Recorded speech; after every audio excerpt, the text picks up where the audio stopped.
That's the crust on Welcome to the Lovecraft Easing podcast. Whether you're ready or not, you are now being used to train an AI. sure. Please Yeah, leave now. Yeah. Do you see Zoom's new? We're doing the right thing, but we're evil. Yeah. Yeah. So anyway, what we were talking about first, Pete, you had a comment, was DeBronzo's background today, which is a picture he took of the Biltmore. Yes. Yes. And in the first of all, I think DeBronzo's background is beautiful. You know, not DeBronzo himself, the background. Just I know. Your back is beautiful, DeBronzo. It's beautiful. But then, as I'm looking, I realize that is my WXXT shirt. I think. And I had a great joke about that. That surely should have been on the air. Really. That is that's not my. It's not a T-shirt. It's a work shirt. But yes, that's the work shirt that I got made for being in the Gateways to Abomination anthology for Matt Bartlett. You need a work shirt to write? Yes. So somebody was making shirts for like something, and I was like, I need a WXXT shirt, but I don't want a T-shirt. I want a work shirt.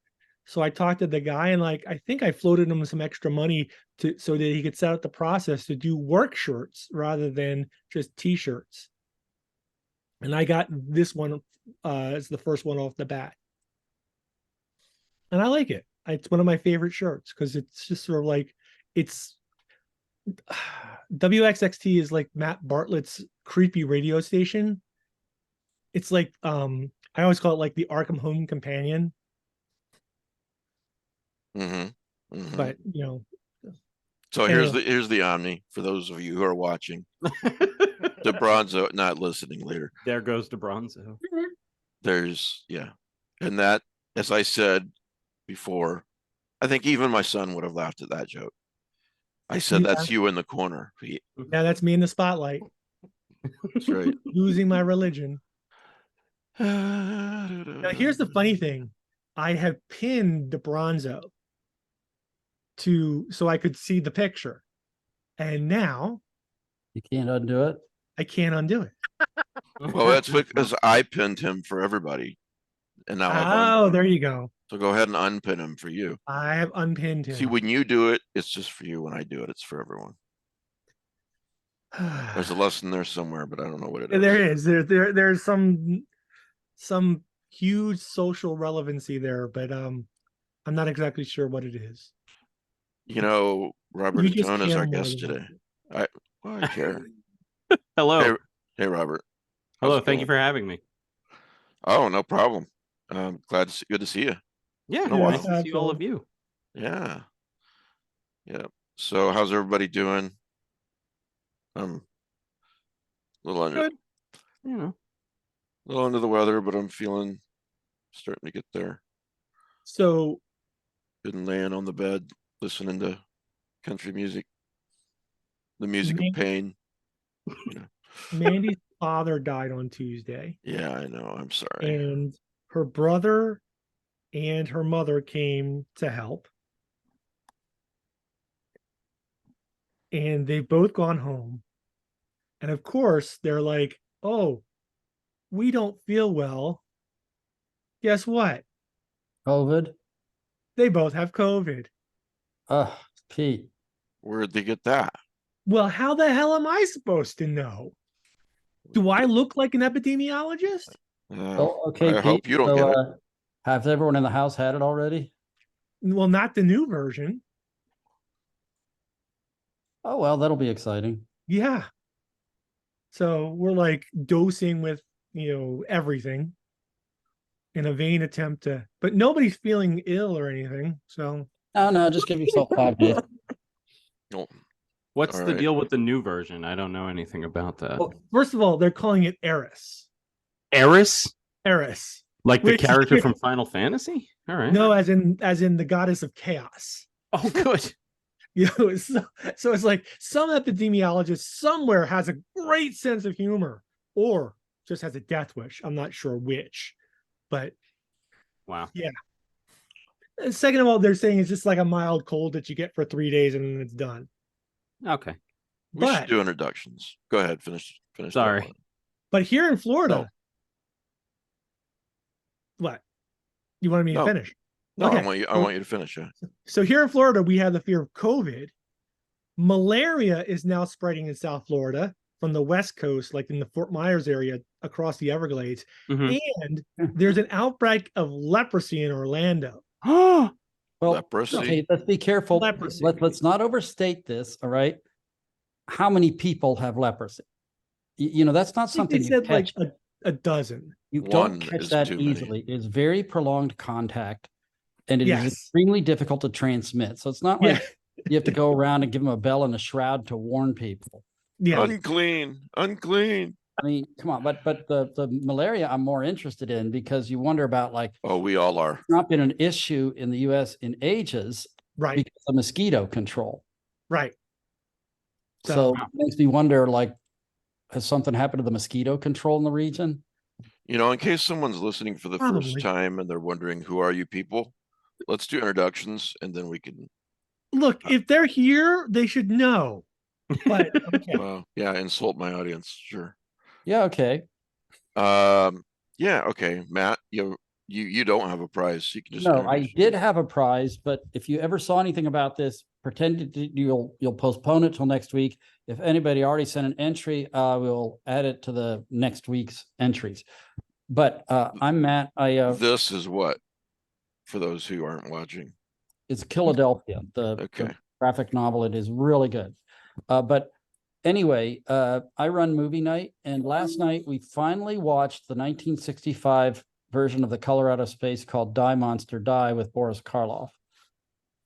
And I Okay. gotta say, I'm glad I watched it, but sets were good. The creature effects I thought were really good, and I thought Boris Karloff did very well with the material, and the rest of it was just dreadful. You know, terrible, terrible acting. You're shocked about this. Yeah. Well, you know, it's also so extremely 1960s, the dialogue for women, the way the men interact with her. It's Mm. incredible. And it's really a warning about nuclear power. It was kind of, So but it makes you wonder, of course, when this is just me, but you got a big, huge meteorite that maybe it's uranium. I don't know that chopping it with a hatchet will destroy it, but that's no. just me. I mean, how do you think they got uranium class? Neither is, by the way, neither is burning it going to help. So You want to introduce yourself, Bridget? Oh, sure. Do I have a choice? No, just kidding. Sure. Oh, Well, sketchy. if we want to do 1960s sexist stuff, we could just say, you just sit there quietly. We will introduce Oh you. God. Yeah. Bye. But you don't have the matching outfit that she did with the little powder puff slippers. No, I did match my red Perpetual Groove sweatshirt to my red tank top though, so I'm gonna go with that. Cool. Okay, Little Red Riding Hood. You also got a haircut. Go. And well, yeah, I've had short hair for a bit now, but I have been out for a Yeah. little bit because I was sick for a long time. How but- where have you been? I noticed I don't this know. weeks ago. Yeah. Uh-huh. Yeah. But anywho, hi everyone. I'm Bridget. I do music and art things and love horror stuffs. Yeah, I linked to all the panelists at the Lovecraft Easing website. You click podcast and scroll all the way down. So their various creative endeavors. DeBronzo. Oh, it's Mike DeBronzo. I almost said it's Mike DeBronzo. It's the Mike DeBronzo show. Yeah, there you go. Da-da-da-da-da. I'm an architect. I'm an artist. I read a lot, and I'm Did here you design that background? like that. I just, you know what, Zoom updated, and it let you add a picture, and I'm like, this is a good time to show off the Biltmore because Necronomicon. You can book your your rooms already. So Yeah. Oh, For wow. next year. yeah. Wow. Yeah. Wow. Okay. Pete. I'm Pete Rollick because nobody else wants to be. I am not the only Pete Rollick, but there are fewer and fewer of us left in the world these days. I'm working on that, but not as fast as I would like to. I write, I shop for books, I find amazing things. I thought you were And about to say I shower.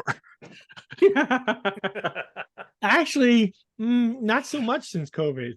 You know, sort of like, if I'm not going to the office, do I really need Yeah. to? Yes, you really do. Our guest star today is Robert Ottone. Hello, I'm Robert Ottone.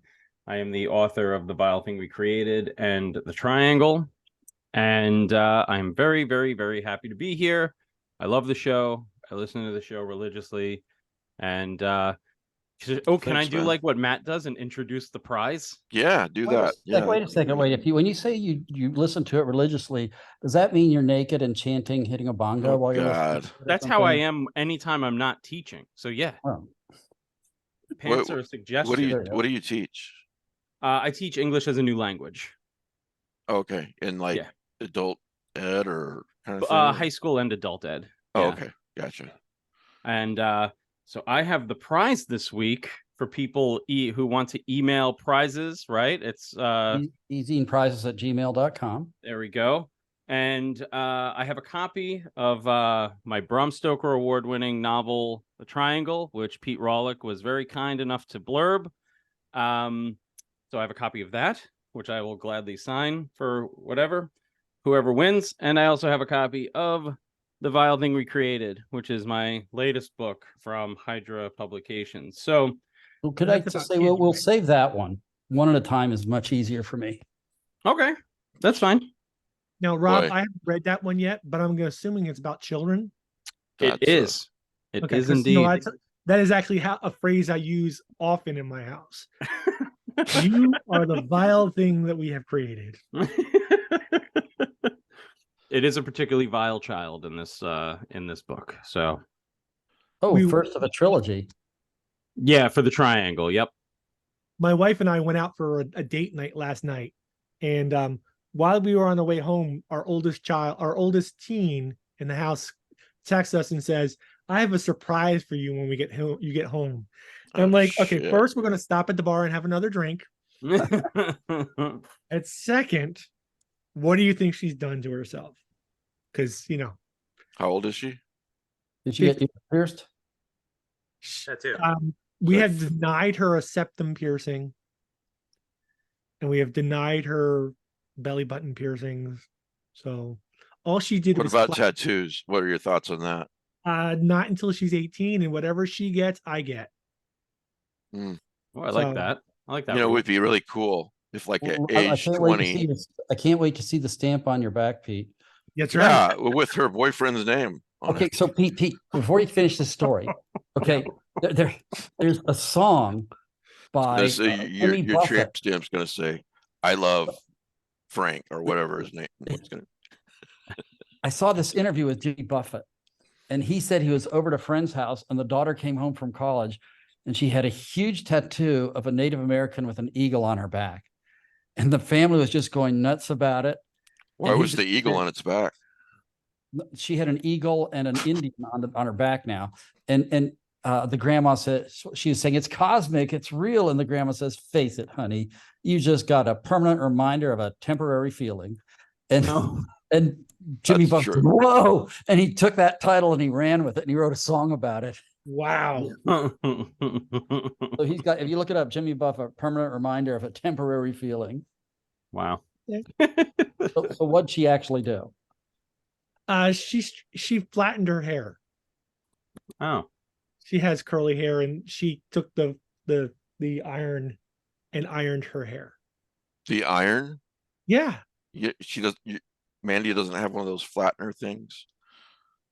Well, yes, but no. Wow. She took the iron. She used a clothes iron? Yeah, That's Wow. old. that's old school. I told you this podcast was about horror, folks. Well, I'm Mike Davis of Texas. Iowa, not Texas. And I am burdened with glorious purpose. We're going to interview Robert Ottone. So, Robert, so the Vile Thing We Created is your latest book. Could you give us like a spoiler-free synopsis of it? Sure. Yeah. And it's out now, so It Don't is. do Yeah. it. Yeah. Spoilers away. What's that? no spoilers. Spoilers away. Well, yeah. No.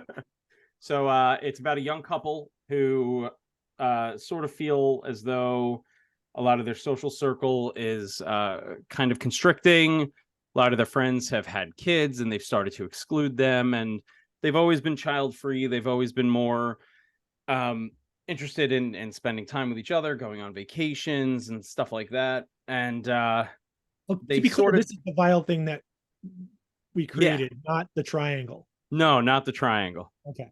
And so they decide to have a child, thinking, like, this is probably the next best step for us. We're both mature. We're both in a good place. We could do this. We're going to be cool parents, whatever. And then the child comes, and because it's a horror novel, everything goes exceedingly well. And there's just no, strife at all. Everything goes perfectly fine. But things are not great.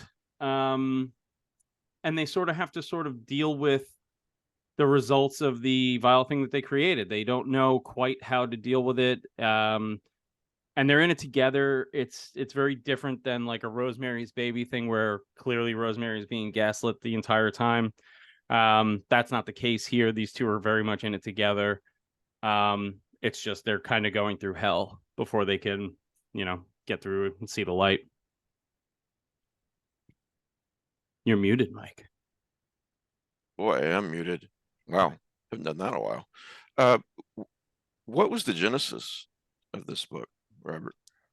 I think a lot of a lot of the feelings that are in the book, I was feeling. A lot of my friends were having kids, and a lot of my friends were sort of doing like, oh, we're only doing play dates with other couples who have kids.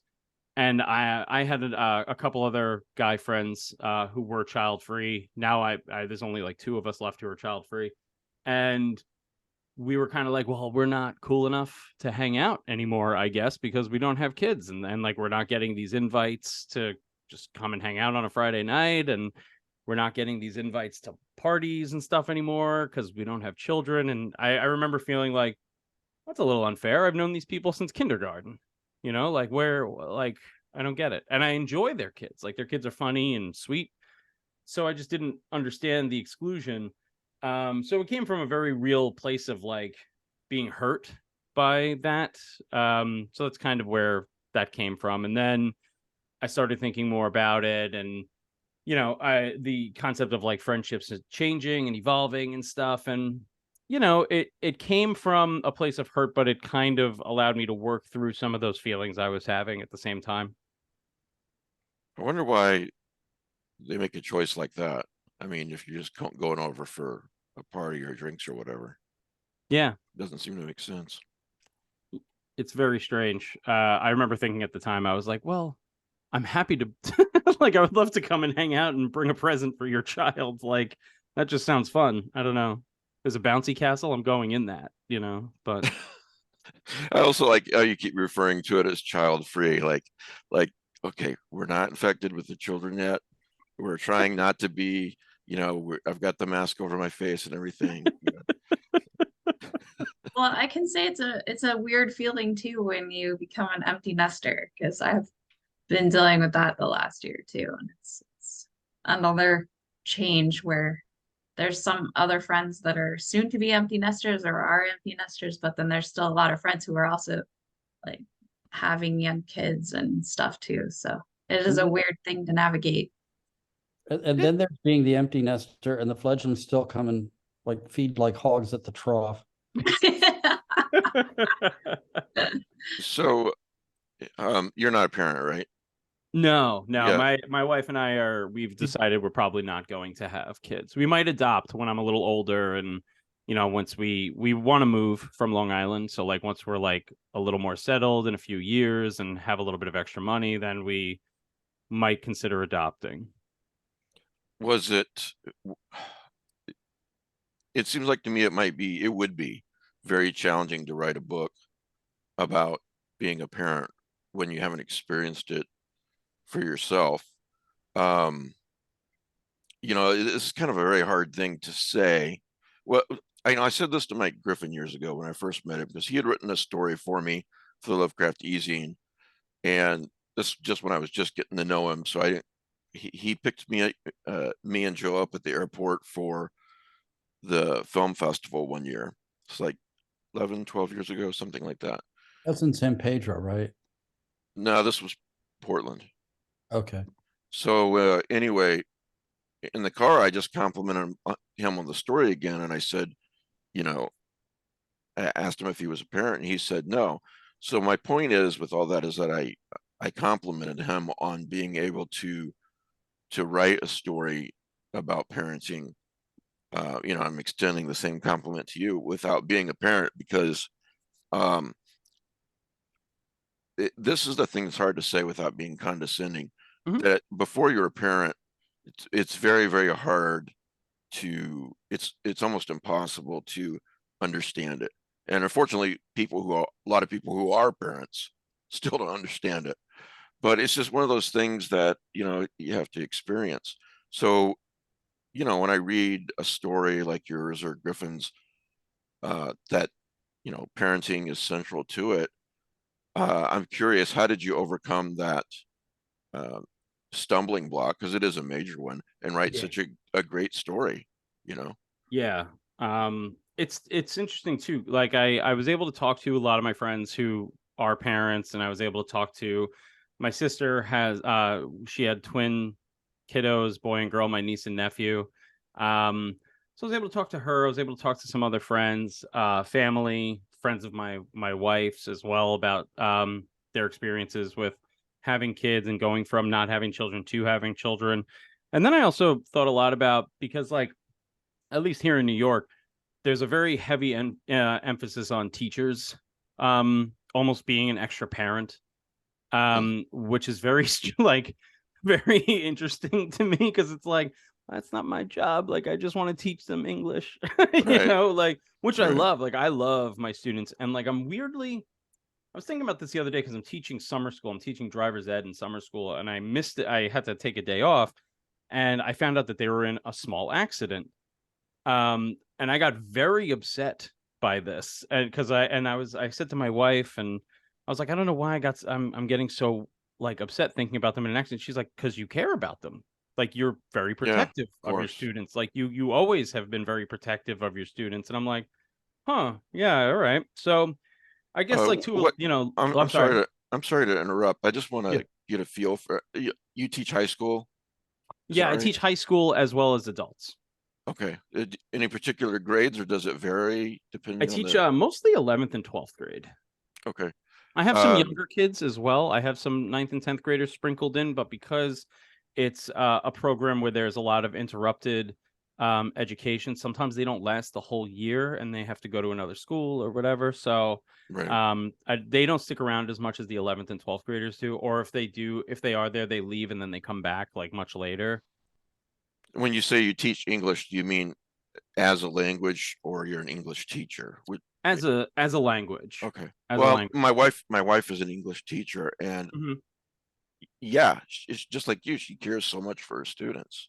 They're Yeah. almost like her second kids. So, Yeah. sorry to interrupt, but I wanted to get No. where you were coming from there. You can, Yeah, and you know, like I do legitimately. It's funny because like I was on Reddit, which was a mistake, and somebody accused my novel, not accused, but they kind of mentioned like, oh, this is a great anti-natalist novel, and I was like, wait, no, like it's not, it's not anti-having kids, like. No, no, no. I didn't say anything, but because like I think jumping into the conversation's a huge mistake as the as the oh yeah, author. You know, that's asking for trouble. But like I was just kind of reading that and I was like, I don't see it as an anti-natalist novel, but you know, I guess this person did. And so like I don't know, I enjoy kids. I think kids are funny. I'm actually gonna be like babysitting on Tuesday, and I'm very excited about it because the kid asked for me by name, and he's like 3, and I was like, yes, all Oh, right, that's nice. awesome. Yeah, Yeah, Yeah. that's great. yeah. So I'm Isn't it very excited. amazing when fans and critics read something into a book that you never possibly intended? Yeah, it's Yeah. really strange, but it's kind of cool at the same time because it's like, I just, now that it's out, it's like anybody's. It's not just mine anymore. So like, however you interpret it, that's really cool. I think that's neat. Yeah. My favorite one of those is like when I was in, I think it was high school. Somebody interpreted the Jaws movie as a Christian parable. Really? Well, because the piece of the thing at the front of the boat that you go on out on with Pulpit. the pulpit, yes. So he's a preacher, and there's a lot of imagery with him up against the mast. It's got a cross piece, so there's a cross, and I'm like, and I bought into this, and then I read how Benchley like had a year to write this thing, and pretty much goofed off, and then wrote it in a weekend. And it's like there's no place for all that concept in this development of this. Didn't happen. Yeah, and it becomes I think in many ways it's a reflection of the person and or what they want to see or what they want to criticize maybe too. Yeah. I think we all do it. I'm sorry, what was Bridget? I was just saying it's funny. When I was in high school and I was in English class, I remember writing some really things that I felt were like really deep, and the teacher's like, whatever. And then one time I wrote something that was just a bunch of gobbledygook words. I mean, akin to like the Beatles coming together, just, random descriptive phrases. And she was like, oh, this is so powerful and meaningful. And it's driving. She drew all these connections. I was like, I literally did not even think that hard about it. Bridget's like, that's great, teacher, but what I did was arrange the letter magnets on the refrigerator. Well, this was before those were a thing even. No, I know. Hate myself, but yes, it might as well have been. What's the Robert Frost poem? The woods are dark, the woods are deep, but I have promises to keep. The woods are lovely, dark and deep. Yeah. At the stopping in woods on a snowy evening. Yeah. And it's and everybody's poet. like, oh my God, it's a great existential poem. And I'm like, yeah, it's just about a doctor taking a piss. Well, we can interpret it several ways, yes. But seriously, there's like, what is this guy doing? Well, who's out on a snowy night and who has to be someplace? It's a doctor. And he stops and he's taking a whiz. He did write quite a few poems about the deep, dark woods, though. Yeah, It's like, this is nice, but I'd love to stay here, but I gotta go because some poor woman's dying in childbirth. Kind of important. That's how I always interpreted it, but I could be wrong. Speaking of childbirth, like that was the thing that I wanted to try to like get the best possible, representation that I could in this book, because like I'll never experience it. I have no idea. So I spoke to you could try shitting a pumpkin. Wait. Pass a kidney stone. Oh my gosh. All the women in my life who have done both say they're comparable. Oh, Jesus. And I've passed like 5 kidney stones in my life. So, oh my God, you need to drink more water, my friend. I live in Florida. It's the kidney stone capital of the United States. Oh, is it really? Yeah. Oh, I had no idea. That's crazy. It's actually, they diagnosed it. It says that because I was drinking cheap beer. My God. That's crazy. Well, you don't tend to get an epidural when you pass a kidney stone either, I would assume. No, you get lots and lots of narcotics that end in done. Oh, so that's why you faked the kidney stones. Yeah, no. Oh my God. Oxy, Roxy, and Hydro are my friends. Yeah. Poor Robert. He's like, dude, I got a boat to sell, man. No, I love it. I know the show. I know that this happens. Okay, good. Yeah, no, I know you do. All right. So I had to tell you guys this story because my wife, because it's really relevant. Yeah, and buy my the book. wife- Anyway, Yeah, go ahead, sure Pete. it is. My wife literally just called me out on it because so when my two daughters were born, I missed both births because I was downstairs in the cafeteria eating. How long does it take to get a How have meal? we never heard this before? That's Oh, right. hilarious. When we were at the hospice, The hospice for your Hospice. father-in-law. for my father-in-law earlier this week, Okay, that's He send you out to the cafeteria. I'm scared quite a of I subject went- change. I went and got food for everybody and set up a buffet in the cafeteria at 10 And you o'clock. guys had another kid while you were there? No, Oh, but my wife has come to realize now that it's not that I don't care, it's that I stress eat. Oh, And it's the one thing I can do. Like, I can feed everybody. You know, if there's 10 people standing around, whether it's a birth or a death, I can't do anything to change that, but I can make sure everybody's fed. well, if you're good at Yeah. something, never do it for free. That- That's my advice. So you think I should be paid to stress eat? I mean, just If you're I thought good you at were it. gonna. I thought you were gonna say nothing happens till you have a cheesesteak or something. oh yeah. Like- Geez. Yeah. No burst until I have this sandwich. Well, So, yeah, I I'd have think to go all the way. I'd have to go all the way to Philadelphia, 9th and Passyunk to Pat's. That's the only cheesesteak worth eating. so. It's true. Not sure how we got there, but so So we're talking about Pete's father-in-law is, no, we're talking about Robert. and then we so- started talking about cheesesteaks. So, it's the natural evolution. I think Robert was talking about his. How do you? I thought we were laughing talking too about hard. birth and we went to stress eating. Robert who? Right. And God. Who this guy's what? Robert Philly Patone? cheesesteak. Potato? Ottone. Oh my God. No, it's Patone. tone. Hey, I talked to like a lot of my friends' wives who were having kids and my sister and stuff like that, and like because the actual having the child part, I wanted as much info as I could. So a lot of like kind of the stuff that they went through ended up in the book as well. Like even like slightly fictionalized a little bit more. But there's one part in particular that's almost like word for word my friend's wife's like birthing sequence or whatever. And she came to, I did a Barnes and Noble book talk with Clay Chapman, and she came to that and she was like, so I heard you used almost all of my childbirth experience in the book. And I was like, yeah, it's page like 92. Thanks. I didn't, so that was kind of fun. Here's your check. Yeah, right. You sat down for the interview. You knew what you were getting into. Yeah. I'm fully prepared. I'm just happy to be here. You know how much I love you guys. So it's like, Thanks, man. I appreciate Yeah. it. hell yeah. I'm excited for Necronomicon to see you all again in person. yeah. Pete and I are probably going to go to the Mobile, Alabama Film Festival November 3rd of this year. Yeah. That's pretty cool. I've never been to Alabama. There's a reason for that. Yeah. Just lost all the Alabama listeners.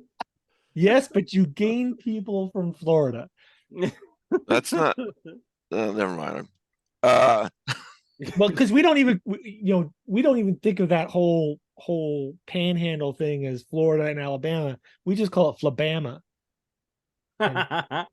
It's just it's a completely different part of it's not part of our state. Yeah, so- Robert, you just go there, put a banjo on your knee, you'll be fine. Awesome. Can't wait. Maybe get a farmer's tan before you get there, but I've already got that. Done. Yeah, so if anyone out there wants to, if you're not aware of it, HP Lovecraft Film Festival, just Google their website, November 3rd through the 5th or something like that, 2023. Pete and I are going to be there. So yeah, it's within driving distance for me. So Oh, that's cool. Yeah. That's like a no-brainer then. I If don't it's have to within get on a driving plane. distance. Well, it's 10 hours, but that's Oh, nothing. And good you can God. always just find a cheap hotel halfway through and then do the next 5 hours the next Yeah. day. No big deal.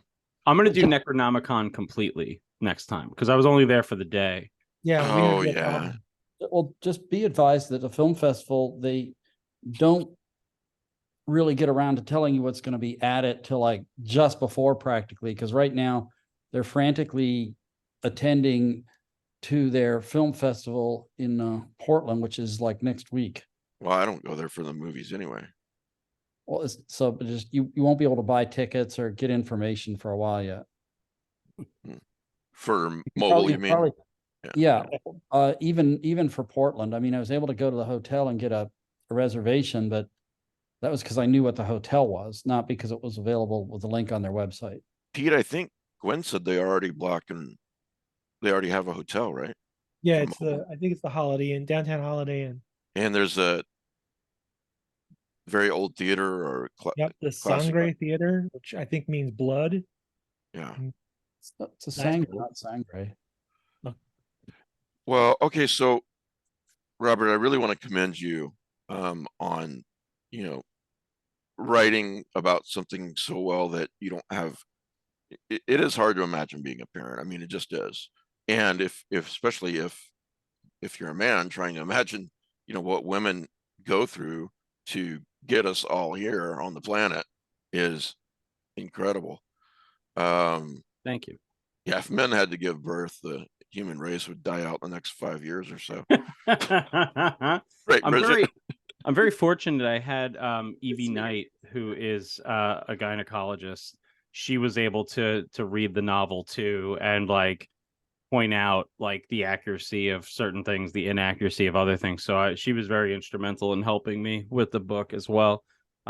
So is a guy, I don't know if you know him, Paul Tremblay. He was really helpful too. No. Never heard of him, right? He's Who's new. Paul Tremblay? Up and comer, some kind of. Yeah. Rising star. He likes pickles, right? He loves them. Send them to him. I have a thing in my intro to the book or whatever, my acknowledgement saying to send him a jar of Vlasic sandwich pickles as a thank you. Yeah, he's a great guy. Yeah. The something strange that I've noticed over the past 5, 6, 7 years, that it almost seems to be like there is these traps that are easy to fall into. That I don't want to say this. 7, 8 years ago, there was in the weird fiction horror community at large, they were like, a lot of people were saying, don't stay in your comfort zone as a writer or as an artist or whatever. If you're a white male, don't just be writing about white males. You need to imagine, how it is to, be in somebody else's shoes, so on and so forth, which I totally agree with. Not that you shouldn't write about a white male, but that you should also stretch yourself. And then, there's like this 180 in some cases I've noticed lately. And maybe it's just me, but it's just like some of them are like, don't if you're X, don't write about Z because you don't have the right to write about that.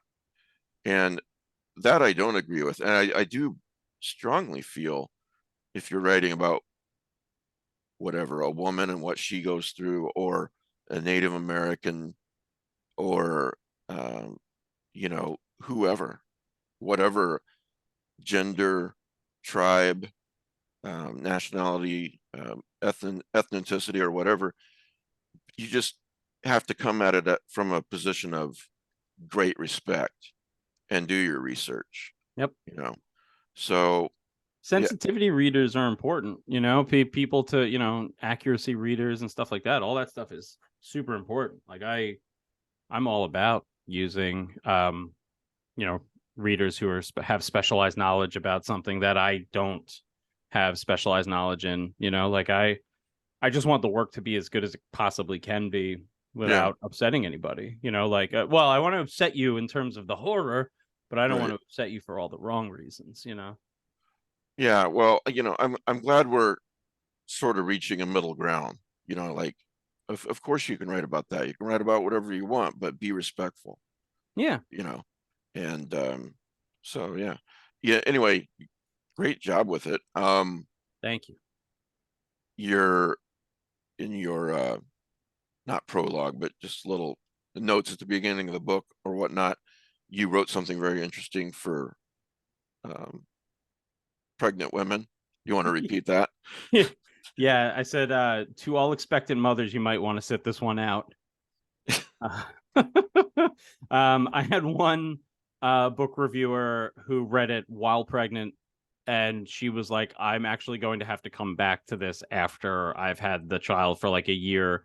And she gave it a good review, but she's like, I know I could give it a better review once I'm a little more separated from being pregnant. And I was like, I appreciate you just finishing it. Like, I think it's incredible that you kept going. Like, that's great.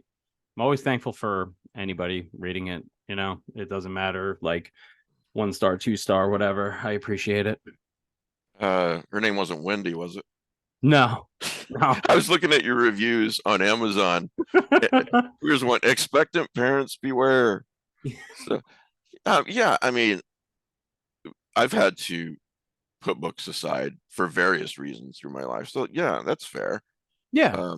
Movies, you stop watching a movie because it's dealing with something a little too heavy or it reminds you of something. Yeah, I would never in a million years be like, oh, you should have kept going. Like, yeah, I do it. I'm not here to judge anybody's, well, ability. horror is supposed to disturb you, but at the same time, the reader has the right to read it or not read it, or decide I'm gonna pick this up in 6 months or a year. And I think after watching the first 30 minutes of I Spit on Your Grave, I got the point. Yeah, right. You Right. know, it's just, don't need to see anymore. So what got you into why did you want to become a horror writer in the first place? Talk about that for a little bit. Yeah. So my dad passed away in 2019, and I'm sorry. I thank you. He was my best friend. He was my number one cheerleader, all of that stuff. And I just I was having a really difficult time, and I started therapy, which was immensely helpful. I'm still in therapy. I love my therapist. And then I was like, I want to start writing again, but I don't want to write what I used to write when I was in college and young. And I didn't want to write screenplays. I had a little bit of success writing like some stage works and some screen stuff. I had like the Disney Screenwriting Fellowship for a year and a half. Oh, I'm back. All right. Sorry, no, you're back. You froze up for just a second. You're fine. Oh, okay. Thank you. So yeah, I had the Screenwriting Fellowship, which was cool. I never took advantage of free Disney park tickets, which were offered to me all the time, and I never went. I don't know why, but I was like, I don't want to write screen stuff. I don't want to write stuff for the stage. I want to write short stories. And then I picked up a book called Saphira and Other Betrayals. Oh yeah. And I was like, because I saw it on Reddit. People were like, oh, you should pick this up, whatever. And I picked it up and I was like, this John Langan guy, oh my God. Like, I'm not a child of Stephen King. Like, I've read 2 Stephen King books and I love them both. But like, Langan is really kind of the one that pulled me out of like how I was feeling and sort of inspired me to really write horror. So I really attribute it to Langan a lot. Langan and Tremblay and Cisco and Lee Murray and Linda Addison, like their work like pulled me out of a really depressive state and got me inspired to write. And that's really kind of why I got back into writing around that 2019, 2020 time. Well, as you know, John's one of my co-panelists, depending on how busy or not busy he is. He's pretty busy at the moment. But yeah, too bad he's not here today. But yeah, he's, one of my heroes. His work means the world to me. And, we've been, we at StokerCon, we went out to dinner and had a lot of fun, and Cisco was there, and we just had a great time. And I kind of, every time I see him, I'm just like, you're my hero. And it's like, I'm sure he wants to take me down when I say it, but it's true. I can't help like being in awe of him and just worshiping his work, and he's just such a great guy. Yeah, he is. And it sounds like you had a really, really great relationship with your father, and I'm sorry that you lost him. It must Thank be you. very hard. Thank you. Yeah, I appreciate it. Yeah, he was like the everything, and the world's a little dimmer without him around. Well said. Yeah. Thank you. So for those who have maybe already read the Vile Thing we created, or they think, well, this sounds great, and when I'm done reading it, I want to pick up something else. Talk a little bit about the rest of your work that's out there right now. Sure, yeah. I have a young adult novel called The Triangle, which I won the Stoker Award for this past year, which was insane. I'm still kind of You're not- like it's. You're not sleeping with it, are you, Robert? I'm not what? I'm not what? You're not sleeping with it, are you? No, I did that first night. Yeah, I saw the Twitter post. That's what I'm saying. I think this Linda is great. Addison told me to. She told Well, me. if Linda told you to do something, you should do it. All kidding aside. She's great. It's right there. My wife finally displayed it in my office. I leave all the decorating and stuff to her because I have no idea what I'm doing. So, yeah, that was a real tremendous honor, and that was really crazy. It's still sinking in. But yeah, so if you want to look at something that's a little more young adult, and that is a cosmic horror novel. I wanted to do cosmic horror for a younger audience, sort of like a kid's first exposure to Lovecraft, or sort of the creatures in a Lovecraftian story. And I had a lot of fun writing it. I wrote it while I had COVID, while I was getting my MFA. And it gets really dark in places, it gets really trippy in places, and the second one is out also, and I started the third one, but I haven't gotten back to it. I have other projects that I'm working on, but yeah, so you can check out The Triangle, which is a lot of fun. And I have some other books out there. I have a book about Bigfoot that's out there that was like a passion project kind of thing, called Nocturnal Creatures. And the amount of Bigfoot research I did into that is preposterous, and my wife would not stop making fun of me while I would watch these YouTube videos about Bigfoot. But yeah. That was the first thing I read by you, was Nocturnal Creatures. It's really good. Oh, thank you. Thank you. I appreciate it. I love writing about Bigfoot.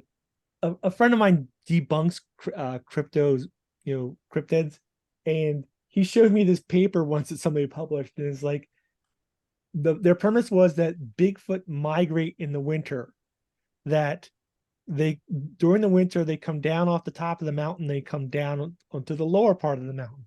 And their evidence is that in the summer there's more sightings of Bigfoot at the top of the mountain than there are in winter. There's more sightings at the bottom of the mountain. Oh, that's irrefutable proof right there. Right? Yeah. Totally legit. But the obvious answer here is that there's very few people at the top of the mountain in winter. Have you read De-Evolution by Max Brooks? Yes, I love De-Evolution by Max Brooks. Yeah, I love everything Max Brooks does, but that book especially was really, really fantastic. And we will agree to disagree. Oh, you don't like that one? All right, I'm sorry. I like when I read Get off my lawn. So when I started writing my thing, is I was just like, I didn't want it to be like De-Evolution at all. So mine's sort of like a coming of age story set against sort of Bigfoot happenings on a farm, or it's an orchard in upstate New York. And there's not like, there aren't like a tremendous amount of Bigfoot in upstate New York stories, but the few that I found I thought were pretty interesting. And so I folded some of those into the mix. And is it a cherry orchard? It is a peach. It is not a cherry orchard. It's a peach and apple orchard. Okay. I've got to say that the amount of times that I've encountered quicksand and Bigfoot, not as much as I prepared for as a child. It's just in Florida. Well, no, but well, I grew up in Pennsylvania and Maryland, and I can remember watching The Legend of Boggy Creek Yeah. and staring out the giant bay window that my grandparents had and going, he's coming. He's out there. You know? Did it look out onto the woods or something? No, it was in the suburbs, but you couldn't see anything. There he is right there. He's got a briefcase in his hand. He's getting into a car right now. Yeah. Look at those feet. I might He wants a going bowl of beef chow mein. Oh, Yeah. His hair was going perfect. to this writers conference in the Pacific Northwest next year. And I told my wife, I was like, I'm going into the woods. Like, I'm gonna go. I'm gonna try and see if I could see something. She's like, you're Didn't so Julian dumb. Sands go that way? What's You that? Didn't we lose Julian Sands that way? Oh That- God, poor guy. Yeah. Yeah. Yeah. You just be sure that when you go out into the woods, you do it deliberately. Yes. Yes. I'm I don't know. I don't know that I believe in it. I think it's fun, but the world's such a boring place. It would be so cool if Bigfoot was real. It would just be so cool. Yeah, I get where you're coming from, and I love hearing about all that stuff too. Yeah. Even though I need evidence to quote unquote believe something, but Yeah. I love hearing about it. Ghost stories, Bigfoot. Who's the guy who does a lot of research that Pilates. Yeah, David Paulides. Yeah. Paulides. The missing 411 stuff. Yeah, missing 411 stuff. Those are really great stories. Very compelling. When he talks about the Sierra sounds, that's when I was like, oh, because I watched his whole documentary, and I wasn't thinking, oh, this is going to turn out to be Bigfoot. I wasn't thinking that at all. And then all of a sudden he's like, oh yeah, here's the Sierra sounds. And I was like, oh my God. Like he's saying it's Bigfoot without really saying it's Bigfoot. This is crazy. I've said this on the show again, but it bears repeating. Missing 411, the film, the documentary Missing 411, The Hunted, is incredibly good. Not the first one that's just Missing 411. That's terrible. But Missing 411, The Hunted is eerie as hell. It really is. He opens with an upstate New York story with that one about the older gentleman who's out with his kids who disappears, and it's like, wow, this is like an experienced outdoorsman. Right. Very compelling stuff. Yeah. So I'm gonna take this back to the triangle because I get to blurb the triangle, and I'm not sure why I was asked to blurb the triangle, because they just said, do you want to blurb this? And I was like, yes. But then I'm reading it, it's like, okay, so it's Lovecraftian. Okay, that's huge. It's post-apocalyptic. That's okay. That's in my bailiwick. But then it's like about living on a boat. And like, well, now you know why. And it's like, so what am I getting dragged into here? It's like I thought you might like it too. I loved it, man. Right, cool. It's like I picked it up. It's like, oh my God. It's like I have notes and notes and notes of stuff to do, like the Arkham version of Goonies. Right? Like some high school kids who, they're gonna lose their houses, so they have to go find stuff in the sewers of Arkham, and it's never going to end well. And then it's just like, okay, so there's this kid who is Robert P. Wait, Pete, you drop everything else and write that story. Actually, I'm gonna talk to you guys after this whole show about what I'm writing, and you guys are gonna get blown away. Ooh. Yeah. Like this is like might be the most important Lovecraftian book I've ever written. Oh, that's cool. It's a high bar. Yeah, it is. You've got a new book out. I know, but we're not talking about me. We're talking about Rob. I know, but we'll talk about that when we're done talking about Rob. Wait, Pete, you spent the whole show talking about you. No, he didn't. Yes, he did. Everything you say about Rob is like, Rob's really neat, except, it refers back to me. But enough about me. What do you think about me? He did not. Oh my God. Anyway.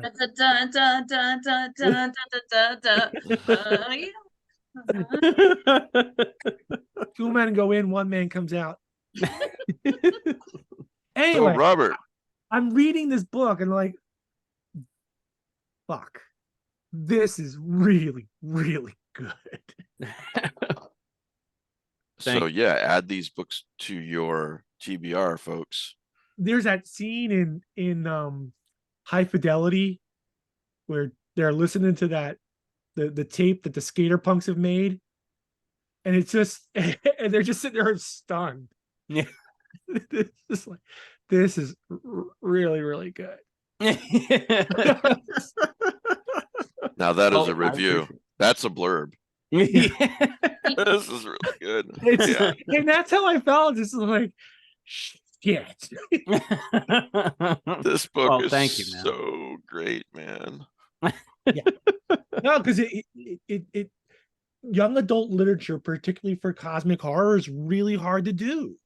Because there's a lot of highbrow concepts that you can either preach about or understate. And I think Rob hits the mark just right. Oh. And Thank and you. That's impressive. I don't know if he talked to kids or kids who were in mental hospitals, but he got the problems. Whatever works. Whatever you did, man, keep doing it. Thank you so much. Tell us about Spooky House Press. Yeah, that's my small press that I started originally just to self-publish my own stuff, because I was like, let's have a fun name. And my nephew, when he was 2, when I was a little kid, I built a haunted house, a haunted dollhouse with my mom. I was very young. I was like 5 when I did it. We made it, we painted it, we put all these little spooky guys in there. And my nephew now, well, not now, but back when he was like 2, 3, used to play with it, because we would set it up for him so he could play with it the way that I did as a little kid. And he just looked up at me and said, "Spooky House?" And I was like, "Oh, that's such a great name." So I made a little small press, and now I don't want to publish my own stuff. I've been publishing other people, and it's been a lot of fun. We have a book coming out called Her Teeth Like Waves by Nikki Lee, and that's a sort of goodbye to summer, kind of a bloody beach read kind of thing. So I'm very excited about that. And we've put out a bunch of books. Patrick Barb's Helicopter Parenting in the Age of Drone Warfare, which is like a Black Mirror type story. And we put out a very transgressive, very strange novelette called The Disappearance of Tom Nero, which I really love. It's sort of a novel in 3 parts, told in 3 different formats: a journal, an unedited manuscript, and then the finished manuscript, all within one piece of work. But my tastes are very weird. I go all over the place. Like, I love a good folk story, a good folk horror story. I love a good transgressive, weird novel. So, like, it's kind of my own weird whims of what I want to put out or what comes to me. Eclectic. Yeah. So that's kind of where Spooky House is now. Where it started was a self-publishing, and now we only publish other people. We're actually working on, for 2025, we're going to be doing an all charity Halloween anthology, because I have kind of a commitment that, like, any anthologies that we do, I want all of the money to go to charity. So that's kind of my goal for 2025, is to really put a lot behind this anthology to make it successful, because we have this really wonderful charity. I'm not ready to name what it is yet, but it's really means a lot to me. And it's going to be all Halloween stories, all stories set in the fall. I like that. Yeah, I will definitely send you a copy, and I'm really excited. We have our table of contents already. I already know who I want in it, and they were all committed to it. So I'm just very excited about it. I just want to do some good. Every book You mean that they're all written, or that you've sent out the invites? It's so I have a group of writers in one of my critique groups, and it's going to be all of them, because a big component for Spooky House is boosting and elevating new and up and coming voices. Like that's kind of the whole goal. Like I don't want to put out an anthology that has all the same people that you see all the time in it. So in this case, it's going to be all of these kind of newer voices and stuff like that. Yeah. I will also have a story in there, but I'm also a new voice. So like that, or I still see that as who I am. So like I will have something in there. But it's going to be all other people that I know. And I've read some of the stories already. They're so good. And every book, I forgot to mention this. So a big part of Spooky House is 10% of every book sold goes to a charity of the author's choosing. So Oh, that's great. yeah, I just, if we don't do good, like what's the point? You know what I mean? Like what's the big deal? Like, I don't know. Yeah. No, that's commendable. Okay, so if someone wants to see what books that you have for sale or that you offer, just Google Spooky House Press. Yeah, they can go to our website, spookyhousepress.com, or Okay. they could check out our social media. It's all of our stuff's on there too. Okay, so the name of the book is The Vile Thing We Created by Robert Ottone. I'll have a link in the show notes. Any other questions, guys, for Robert about this? Or Robert, anything else that you want to mention that I didn't ask, maybe? No. I'm thinking. Buy the book, right? Yeah, there you go. It's available on Kindle and print. Yes. And I am going to be doing a fun giveaway in the next couple weeks because we hit a major sales milestone less than a month after release. And my publisher has been very happy and I'm very happy. So I'm doing something kind of silly where I had It's a Boy cigars made with a special label connected to the cover of the book. So I'm going to be, so I'm going to be doing those. I sent a couple to some people already I sent a couple to Brian Keene. He's excited to smoke cigars and talk about the book. So I just want to do some fun stuff with it. Well, thanks. We're going to talk about a few other things. You want to stick around with us for a little bit? Nothing would make me happier than to stick around with you guys. Great. Yeah. Thanks for coming on though, man. Thank you for having me. Yeah. Bridget. Yes. You said you emailed and said, I went to the Oddities and Curiosities Expo in Richmond, Virginia yesterday. Yes. There's some cool art that I can show. Yes. So the Curiosities and Oddities and Curiosities Expo is a touring expo. So they go all around the country. And they just happened to be in Richmond for this weekend, which is close to us. So that was fun. It's nice because it's just vendors since it's an expo. And so the admission was, really, really reasonable compared to a convention that has a bunch of celebrities and stuff. But there were still several artists that I've seen at other horror cons and artists I follow on Instagram and stuff. So I did get some cool things from an artist that I had been following for a while and I was excited about. So if you want to see it. Yeah. Who's the artist? So the artist is Michael Kulick. I hope I'm saying his name right. Kulick. But these are originals that he does on poster board with enamel. So each one is unique. It's not a print. So I couldn't help but take advantage of that. I'm going to spotlight going through a whole stack is incredibly satisfying. Yeah. So of course he rolled them up for me. So I gotta.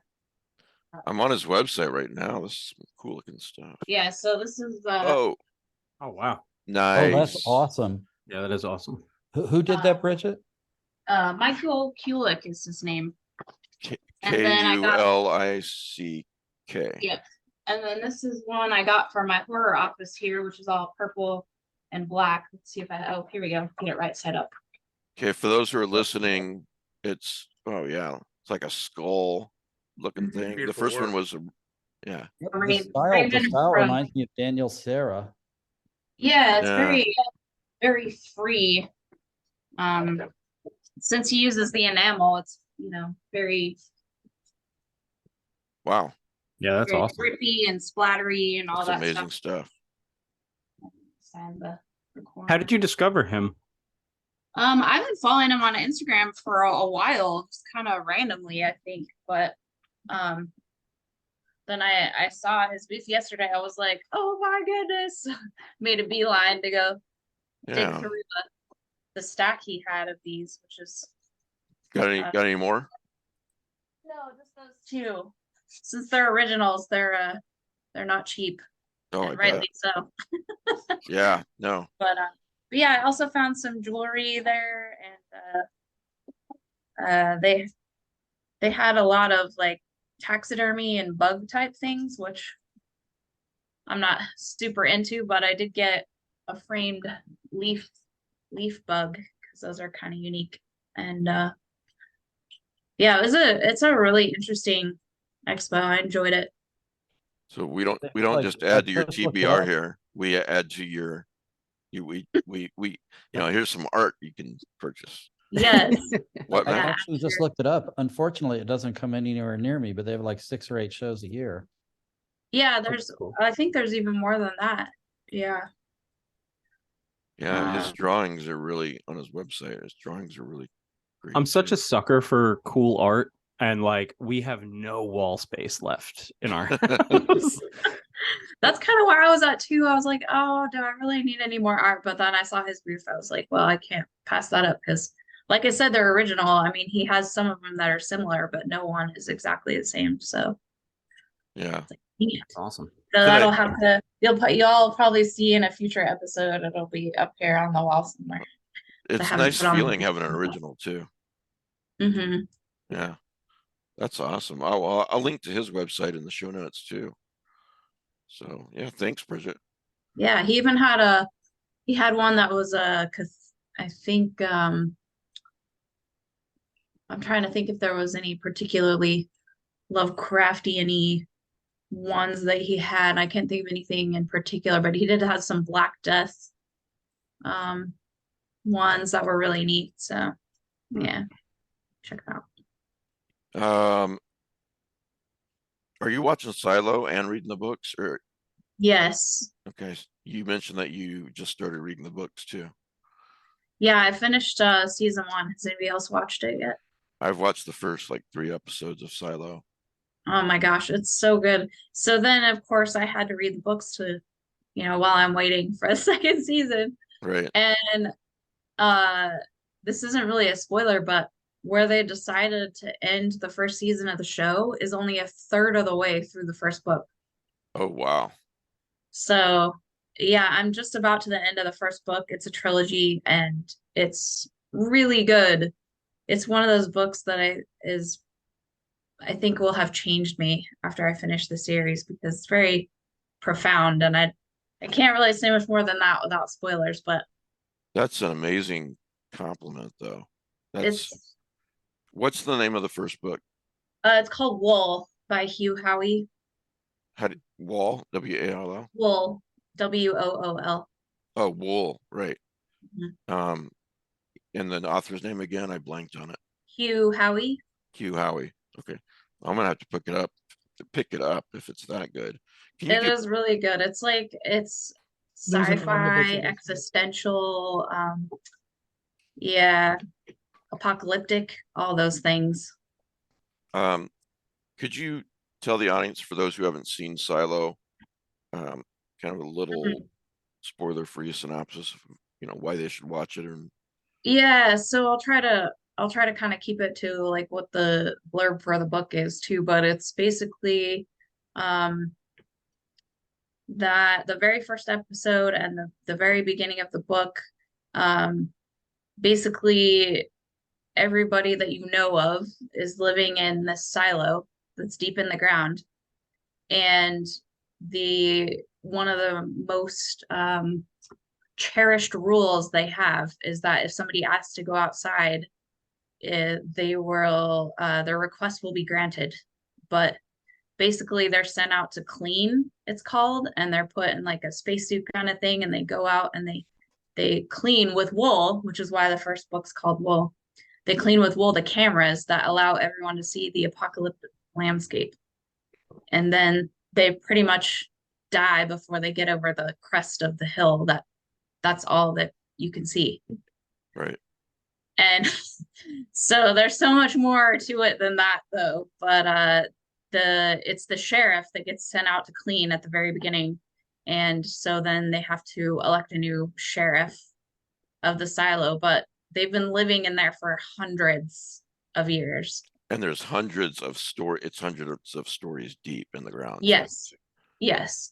And so they've been in there for so long that nobody even knows why they live there. You know, if I didn't know anything about the book at all, and all I know about the book is what the 3 episodes I've seen of Silo, I would still grab the book and read it because of what you said. You know, that it's changed you. That's a really high compliment. Mm-hmm.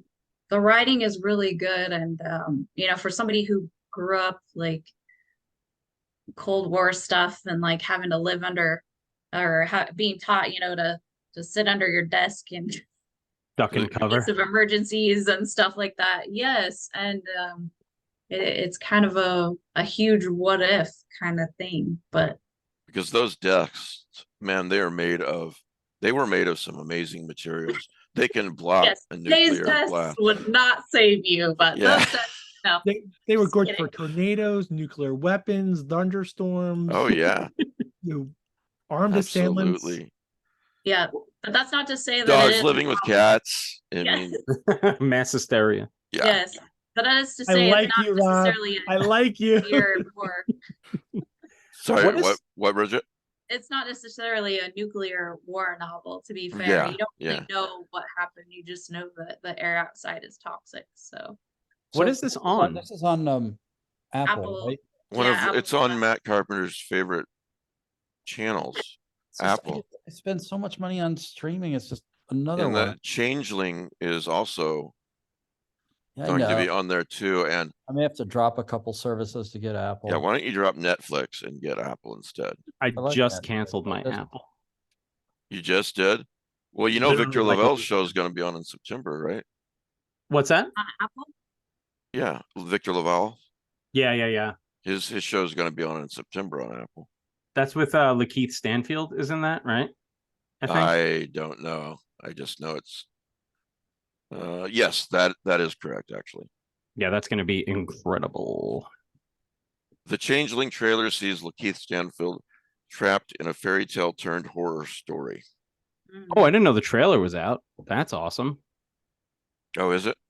Well, no, you just said the trailer has him. Oh, trailer. Yeah, I haven't seen the trailer yet either. I was reading a that's headline good. from the Hollywood Reporter. All right, maybe I'll have to get Apple back now. So yeah, but to Bridget's point, Silo is on Apple as well. They've got some great programs. What was the one everyone Severance. was watching? Huh? Severance. Yeah, I wanted to watch that too. Severance. Is that the one with Christopher Walken? Yeah, Yeah. Severance is great. They're doing some amazing work on that channel. They had a show called Physical with Rose Byrne that was hysterical, and she was amazing in it. So good. Yeah, all kidding aside, Matt, you know, I like to give you shit about this, but it'd be better to have Apple than say Netflix or some of the other channels that you might have. Probably it's cheaper too. A lot of their original stuff is really good. Yeah.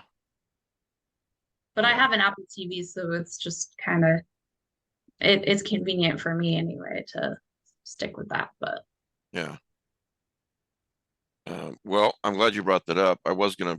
That was a great segue into Victor's Apple TV series that's coming up in September. Yeah, on Apple. Victor is gonna come on November 5th, by the way, on the show here. Oh, cool. Yeah. So, you know, a lot of people will have watched the series by then, I'm sure, and we can talk about it. He's always a great listen. Oh yeah, on interviews and stuff. He's a great guy, and he's a Patreon. Yes, he is. So, if you want to be cool like Victor, you should be Lovecraft Easy and Patreon. He likes us. He really likes us. He really likes us. Yeah. You know, he's told me more than once, Robert, you know, something that you kind of said. A lot of people have said that they like the way that it's just real it's not real formal around here. Let's put it that way. That's how it So, should be. Yeah, I mean, yeah, we want to make people aware of what's new in horror and weird fiction and genre fiction and so forth, movies and books and TV shows, but also, just have a good time.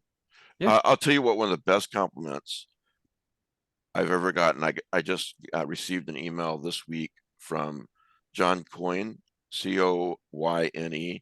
Mhm. Oh, Hobgoblin. Huh? He wrote Hobgoblin. He's a painter. He's an artist. Painter? He lives in Alaska. Okay, there's a writer by the name of John Coyne. I'm not sure if he's a writer too, but anyway, forgive me, John, but he sent me a message the other day and he goes, you know how we have comfort foods like mac and cheese or tater tots? You guys are my comfort food podcast. Aw. That made my whole day when I read that.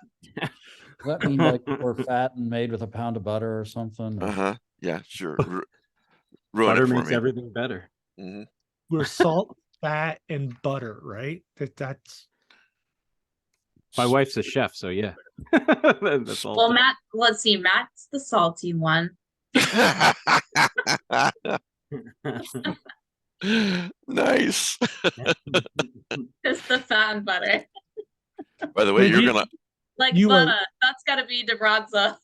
Bridget, you are sugar and spice and everything nice. Aw, Pete. That's what little girls are made of.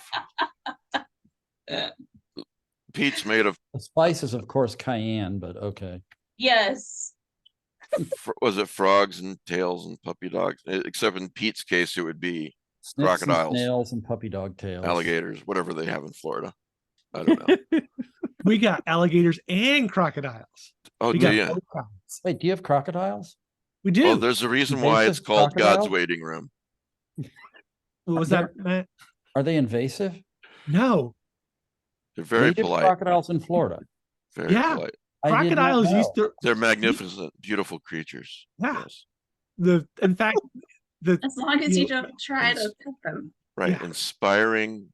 Just, They're very polite. they're very polite.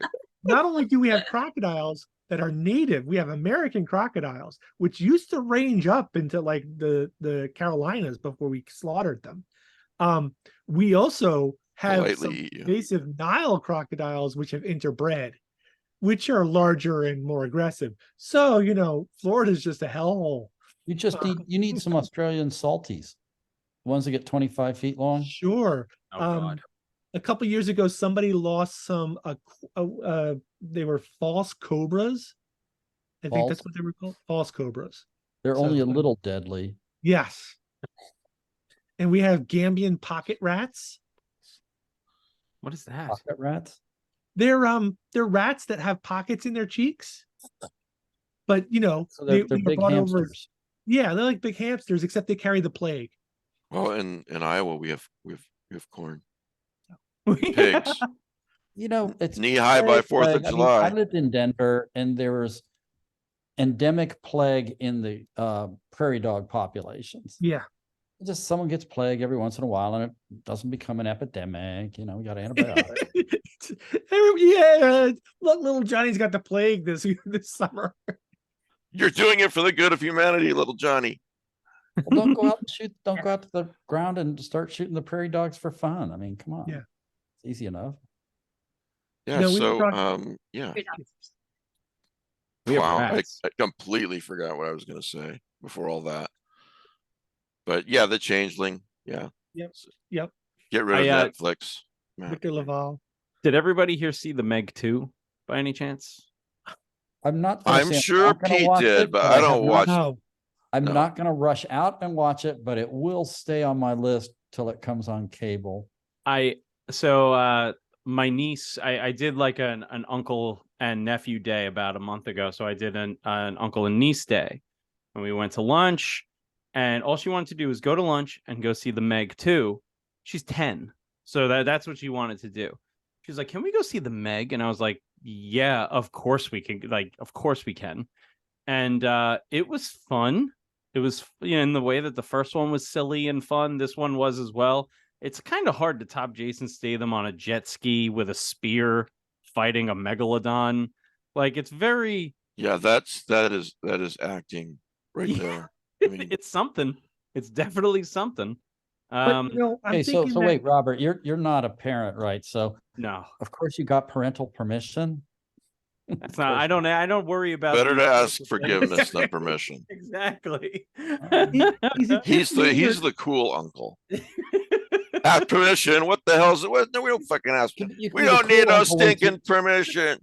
you can be the cool uncle when she's 12 or 13 or 14 or something. No, that's when you're the uncle that looks She's at the gonna have boys these and nightmares goes, about giant megalodons eating her, and the parents are going to call you to ask you where you took her exactly. no, when she's 14, 15, 16. That's when you're the uncle that's like, hey, you've seen the Meg, right? That's what I'm going to have done to you if you lay a hand on my Like it. knees. Is it just me or does like the Meg movies just slide right into the Fast and Furious movie, universe? Oh, they dovetail for sure. Yeah, it's just like it's the same level of effects, right? Yeah, I would say so. About the same level of ridiculousness. Yeah. Hey, he's got another really solid tearjerker movie coming out, Expendables 4. Yeah, very emotional. Yes. I also saw, speaking of sharks, I saw Tommy Wiseau, director of The Room, his new movie Big Shark. Nobody's going into the village of Wait, the Big Shark? Demeter. Wait, tell us about this. Big Shark. Big Shark, it's called. I don't know if everybody here knows Tommy Wiseau, The Room, the greatest movie of all time. But I went to a screening of his new movie, and it is preposterous. It makes Sharknado look plausible somehow. Is it It's better so than good. Sharks Could of the happen. Corn? What's that? Better than Sharks of the Corn? Dark Dark Side of the Moon? it's head and shoulders. Well, maybe not Shark Side. I've heard about Shark Side of the Moon. I What haven't about watched it. Zombievers? Arkansas Women's Prison Massacre? Oh man. Now, listen, this is an excellent segue into something I wanted to talk about. Wait, you want to hear No, more about this movie? Tell us. Wait, I know How where can you're you make going, a Mike. segue from I know where you're going, Mike. I will allow you to get there, but I want to hear. You don't know about where I'm. Big You Shark. don't know where I'm will allow going. you to I get do. there. I will bet you the I usual will amount. bet you- Okay. I'll bet you the usual amount that you do not know where I'm going. All right. Okay, where do you think I'm going? So more about Mystery the Shark Science Theater movie. 3000. God damn it! Yeah, that's exactly where I'm going. I'm grateful that at least one of you reads my emails. I appreciate that, Pete. So Oh no, I just guessed. yeah, I figured out a way we can do this, which I won't bore you with right now. But basically, this is going to be another extra for Patreons. Like once or twice a month, the panelists, we're going to watch a movie, something highbrow like Sharks of the Corn or whatever. Lamageddon. Yeah, Lamageddon and Mystery Science Theater 3000 the fuck out of this thing. Okay, And so Finally watch Big Mike, Ass I'm Spider. saving Cocaine Bear. we can for watch. Halloween I movie. asked you guys what you wanted to watch. So if you want to watch Big Ass Spider, Matt's been threatening for years and he never actually shows First up. of all, He's I've been- watched already Big seen Ass it. I Spider. just- It's a good movie. It is. It's very entertaining. well, It's fun. you guys let me know and let me know what night of the week would be good, and then we'll record it and we'll let the Patreons.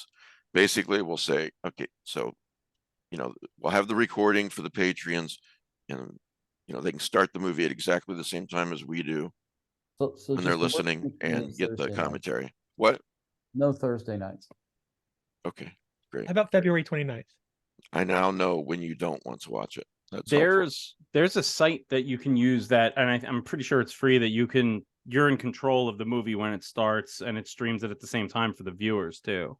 Oh, really? Will you send that? Yeah, I could. I'll message it to you because a friend of mine uses it when he does like movie nights with his friends across the country and stuff. Yeah, I'd really appreciate it. Thank Yeah. you. Yeah. So okay, we talked about Victor's series, The Changeling. That's in September. I'm sure we'll talk about that again. Let's see. Oh, last week I watched on Netflix before my subscription ran out. I watched No One Gets Out Alive which is based on an Adam Neville book. Yeah.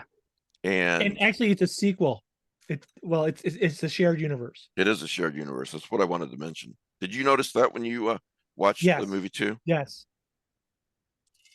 Which You want to movie tell was him? that, Miss Heard? So in The other movie is The Ritual of his. Hmm. So in No One Gets Out Alive, is it a radio report? Yeah. Yeah, They're there's like a radio, couple of the women are in the kitchen. The news is on the radio. and they talk about the hikers. Yeah, about the 4 missing hitchhikers in Sweden, you know, and that they're still missing or something to the effect. I just thought it was a cool little Yeah. Easter egg. That's a great movie, though. It is. Both of them actually are excellent. Yeah.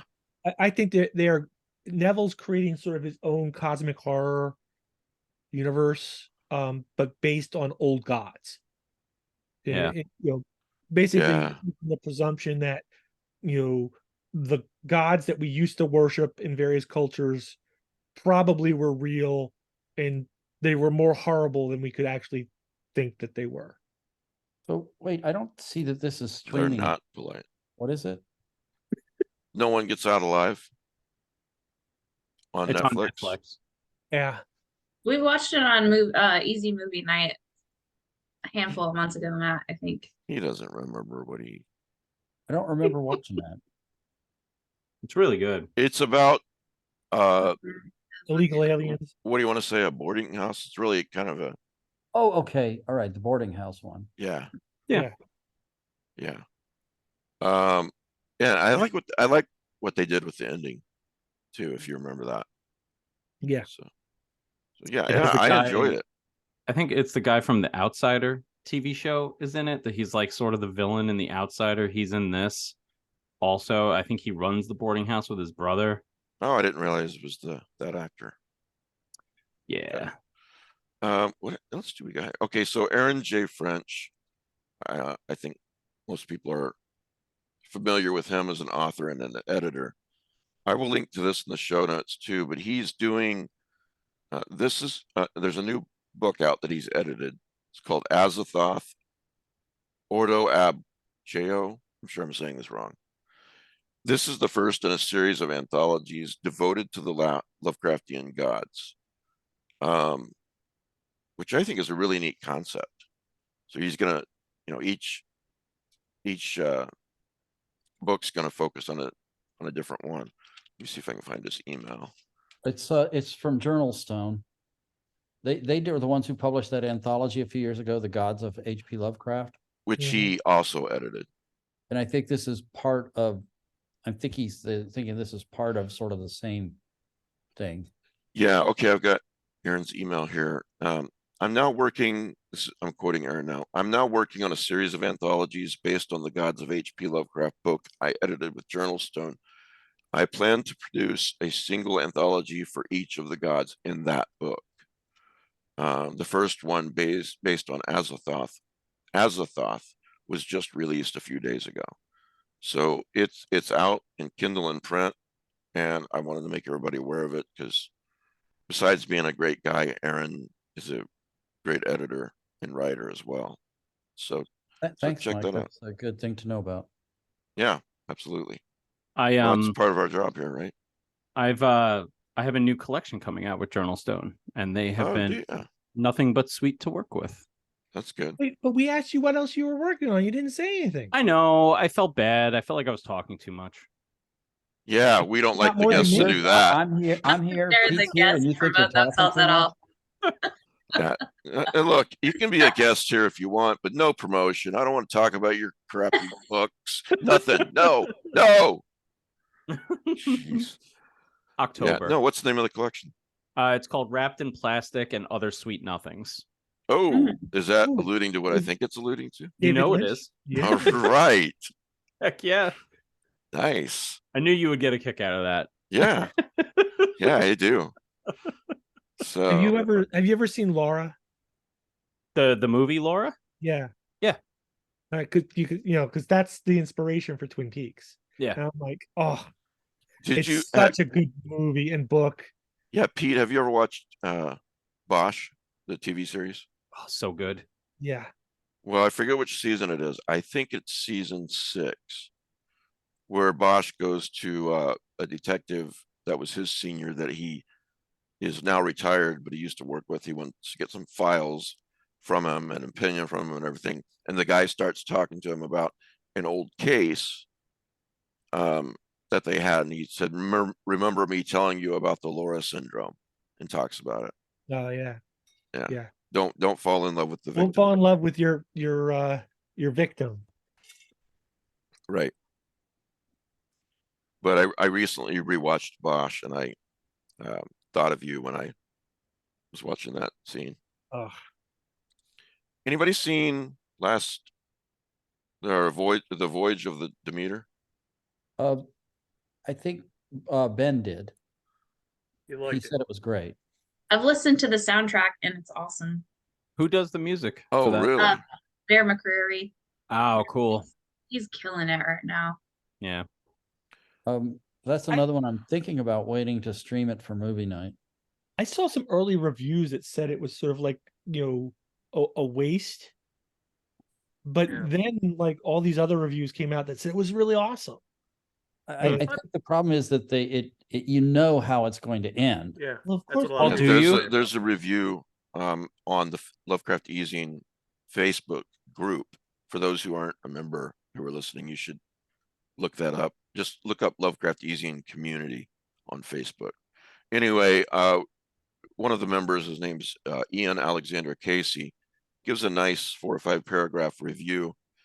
He does say, to your point, guys, it does suffer from the audience knowing both the monster and the outcome, which makes it hard to build suspense. Even if one hadn't read the book, the first scene of the movie is the ending. It's a strange artistic choice, and I remain to be convinced why they made it. But overall, he says he highly recommends the movie. Well, no, but I can see why you would do that. Everyone knows how it's going to end. Everybody is dead. Mhm. Let's just get it out of the way. We already know how Hamlet ends. We still like watching it. Yeah. It could be like that Supernatural spinoff, The Winchesters. Anybody see that yet? Well, and we do have to be honest, Pete. Well, then you don't know what I'm like talking about. maybe when the final storm, they're getting near the shore, one of our heroes or whatever jumps over the side. That's to right. escape the monster. Exactly. You die, he dies, everybody dies. Or they meet Frankenstein along the way. You never know. I think makes it Dracula look knows awesome. Frankenstein. I think. Yeah, they know each other. Yeah. You're killing me, Smalls. Absolutely killing me. Yeah, they're like, Wait, let's isn't go out on. that Eric? Isn't Eric on that ship? And that's how he meets the Little Mermaid, right? Yes. Get off my podcast. Dracula and Frankenstein are like, Except it's now- Friday night. We're chilling, wait. killing. This is a Little Mermaid idea we can work with. Actually, I'm thinking that like Dracula meets the Little Mermaid, and when the Little Mermaid is a horrible monster. The Little Actually, Mermaid movie just Ursula- came out too, so maybe there's something to this. Actually, Dracula meets Ursula would really work well for me. That would be awesome. That I would would be watch awesome. that. Dracula versus Ursula. Versus, I mean, no, I'm seeing if you got Ursula and Dracula, they both have white hair, and there could be some awesome romantic scenes. I'm talking hentai, wow. Speaking of versus, there is a new book out called Oh. Dorian Gray versus Reanimator. You want to talk about this, Pete? Not really. Look at that. Wait, put No. that back up. Yeah, there you go. Dorian Gray versus Reanimator. So I don't even have copies yet. But so I guess about what year is it? It's 2024. No, So it's 2023. Is it? Okay. Yeah, you're. So in like the fall of 2021, Chris In the Negro. year 55. Sorry. Go ahead. No, if you feel like singing, go right ahead. Make me feel like singing, Pete. You make me feel like dancing. Gonna dance the night away. Dance the night away. Lovecraft Easy in the musical. Musical Subspace episode. Rhapsody, man. Subspace Rhapsody. That's right. That's freaking awesome. Yeah. Anyway, in the fall of 2021, Chris Negro, who I've worked with before, he published a couple stories, reached out to me and said he has this idea. And it was I have like a dream. Reanimator versus Dorian Gray. I'm like, okay. So I had previously mixed Dorian Gray and Richard Upton Pickman. And he's like, okay, but he's got this idea. I'm like, all right, you know what? The wife and kids are going to grandma's for Christmas. I'm gonna be here alone with the dog. I'm gonna have some time off. I'll whip out 3 or 4 stories. Just like I'll spend a day writing a story and 4 days, 4 stories. Like as you do, yeah. As you do. And then, there were some medical issues here and there. And, I got my stories were done. Took Chris a year to get back into the frame. And, all of a sudden, like he whipped out some matching stories. And it's like I tell a story, he tells a story, I tell a story, he tells a story. And they're both dealing with Reanimator or Reanimated and Dorian Gray. And I guess the overall theme is, what does it really mean to be immortal? And what are the pitfalls? What are the dangers? And so we explore a lot of that. And we have a lot of fun with it. It's on Kindle Unlimited too. Yeah. But And then Ivan Ronald Shablatsky comes along and he's like, by the way, I did this little piece of fan fiction that like fills in all your stuff. And I was like, nice. what? And I'm like, all right, well, let's read this. And it's like, oh, this is really, really cool. So like at the last minute, just like before we went to press, we threw that in too. And so it's like this whole story arc about, Dorian Gray versus the Reanimator. And how they work for and against each other. And, it has one of the probably creepiest things I've ever written in there. Really? Yeah, there's a great story about well, I'm not gonna tell you about it. So okay. But yeah, Well, everyone pick that up, and if you've got Kindle Unlimited, which you should, a lot of great books on Kindle Unlimited, and this is one of them. I would like to buy a signed copy from you when you get your. I would author copies. love to. Yes, I would love to get one. I'd love to have copies to ship out. What I'm probably gonna have to end up doing is buying a whole bunch and putting in my stacks. I thought you were gonna say I would love to do that, but I won't. I will do that. So Pete, does this mean I should wait buying a copy then? Why? If you're going to have signed copies for sale. I mean, we know him. When are you? We'll Yeah. see him eventually.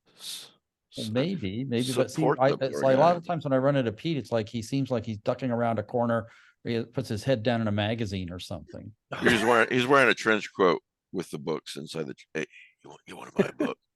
This is the shit, man. This is the good stuff. Now I know who you're imitating, and we're not going to mention his name. Am I imitating someone? Oh no, never mind. I guess you don't know who you're imitating. But anyway, no, Matt, buy a book, bring it to the next thing, and I'll sign it for you. That's all right. Splurge. Splurge. Have some. Yes, have some.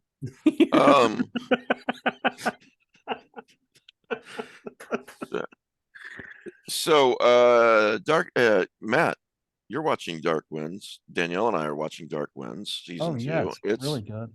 beautiful.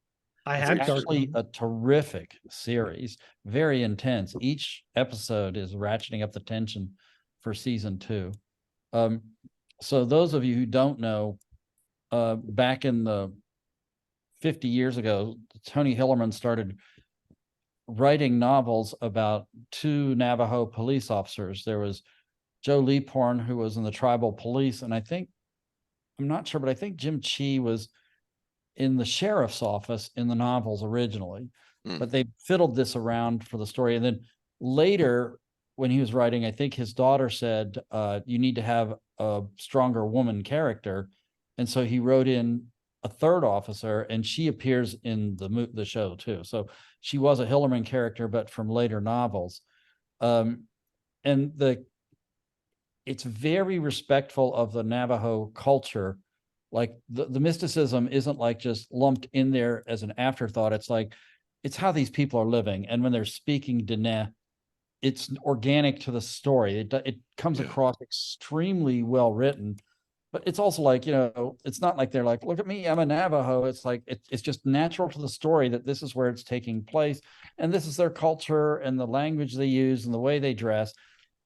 But then the stories are extremely compelling. They're just very well written. Interestingly, to fund the project, executive producers are George R.R. Martin and Robert Redford. So they got some big time funding. What's the name of the lead actor? Something like Zach McLaren, right? Yeah, I believe that's right. Okay, so he had a part on the series Longmire. He was head of the tribal police, and for the first season or two, he's kind of like McLaren, the butt of like contempt or jokes, or he wasn't very effective. But by the end of the series, he was a real integral part of what was happening. And then, believe it or not, the guys who wrote The Endless, he was in one of their movies. He had a small part where he was like a tough guy, part of a gang, and it's where the one guy is like his friend is trying to detox him. Yeah. He had a brief part in that. So they got a really excellent cast. Which movie was that? There's incredible vistas of New Mexico, the loneliness of it and how huge it all is. So I really, it is so, there are some beautiful shots. But they also, it's not supernatural. There's hints of it, only very slight hints, because I think my recollection of the novels is the Jim Chi character gradually gets taken to the role of someone who is almost a medicine man. And I don't know if that's the proper phrase, sorry, but there was some, he was raised off reservation, but he gradually gets more and more involved in those aspects of the culture through the books, to the point where he might even have to say a blessing way or some other ceremonies. I don't want to spoil anything, but I will just say that in my opinion, there's some paranormal or supernatural, just a bit of it in the first season. And I really like, they're doing it the way basically, in a way like the Charlie Parker mysteries, which have nothing in common with this, except for, that's a detective series. And then there's a little touch of supernatural thrown in. But yeah, the series is very, very respectful of the culture. Who cares if it's respectful if it's no damn good? Yeah, that's true. It's got to be a good story too. Yeah. So yeah, it's very compelling. We're really enjoying it. So, yep, wanted to talk about that. Wait, it's on Prime. That's where you can get it. It's on AMC. AMC. Oh, yeah, there's an So AMC. I think you can get it through Prime. Shudder. You can also get it through Shudder if you have it, I think. I'm not sure, but yeah, AMC. Let's see what else. That's another service I keep thinking about getting rid of is Shudder.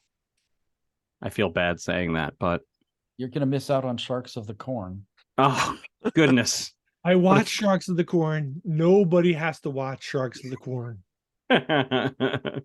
They just had that documentary all about the sharksploitation movies. That was actually pretty good. So like, part of me wants to keep it. The other part of me is like, nah, we can let it go. They exploited the sharks.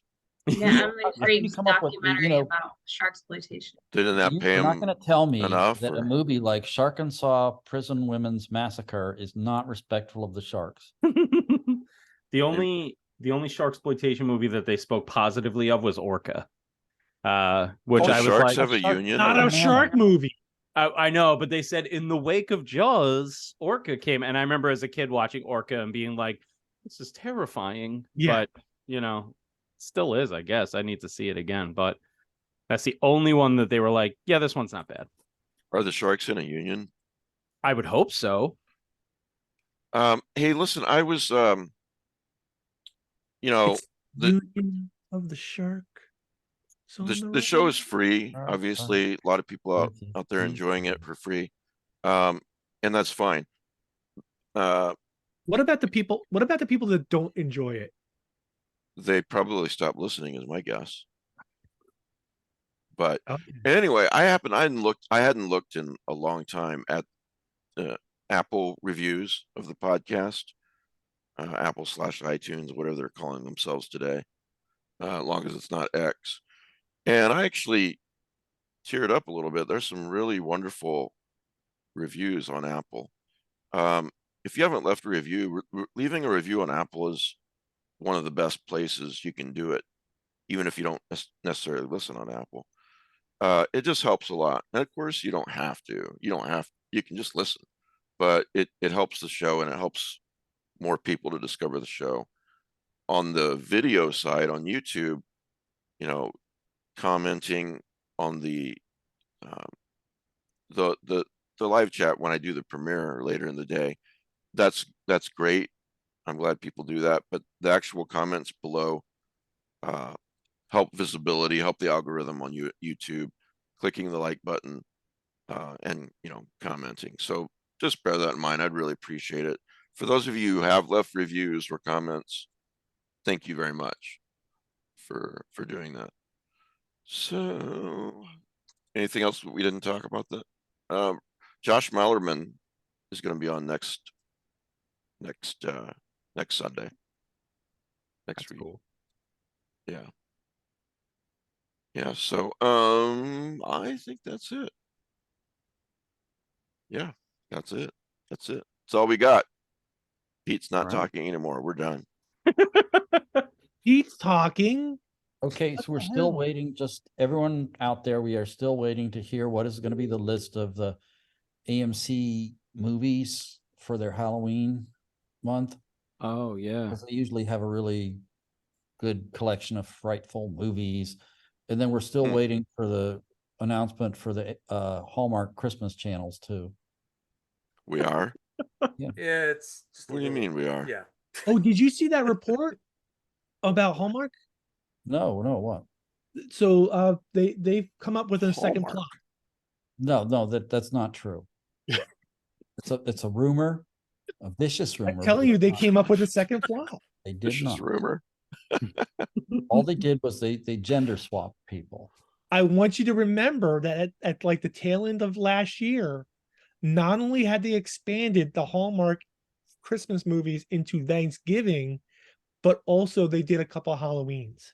I've been looking. I haven't seen any announcements, or believe me, I would have shared. Yeah. Well, isn't that a daisy? All right. So Robert Ottone's book, the vile thing we created. Check And the that out. triangle. And the triangle. Yeah. Thank you. And it's a copy of the triangle we're giving away, right? We can give away whichever one you want, sir. Because that's what I advertised. So send an email to easingprices@gmail.com and put triangle in the subject heading. We'll draw a winner about the end of September, so you got plenty of time to get it in. And by then, I'm sure we'll know what the Hallmark Christmas movies are going to be. So you'll be set. Right. Buy the book. Keep the man working. Keep the man writing. Thank you. And the collection that's coming out when? Yes. It's coming out from Journal Stone on October 27th, so right in time for Halloween. And it's called Wrapped in Plastic and Other Sweet Nothings. And if I may, on that actual day, we're doing a huge Barnes & Noble event. Matthew Bartlett is going to be there. Michael Sisko is going to be there. In celebration of the collection. Barnes & Noble here on Long Island. You just said Barnes & Noble. Weren't you listening? Yeah, but it's not going to be my Barnes and Nobles. No. All Barnes and Nobles are the same Barnes and Nobles. They're in the same location. Local Barnes and Just Noble. go up the escalator and then you end up. You know what? Just go to your local Everyone Barnes does and that. Noble on that day, Matt, and wait to see Cisco and Robert and Matthew Bartlett. Yeah. But yeah, so October 27th, it's coming out. You can pick it up. Cover reveal, I believe, is coming soon. I'm sorry. What is the Barnes & Noble thing? Oh, I'm sorry. Yes, it's Barnes & Noble here in New York, in Bayshore, New York. It's going to be like 8 other authors, including Michael Sisko, Matthew Bartlett, Michael Seidlinger, James Chambers, and a few others. And we're just going to be celebrating the launch of the new collection and being silly and having a good time. When is that? Sounds It good. is October 27th. It's a Friday. That's a lot of people I need signatures. And There's then- even more than that are going to be there. So yeah. And come this on is down. all going to be in the year 25. No, you don't wait, 25. Robert. I'm sorry. You don't know how Pete works. He's going to say, this is a great Insidious. idea. I'm going to send you 50 book plates that you can get signed for me. I will gladly get book plates signed for Mr. Rollick. I'm happy to do there it. now. Okay, you've been warned.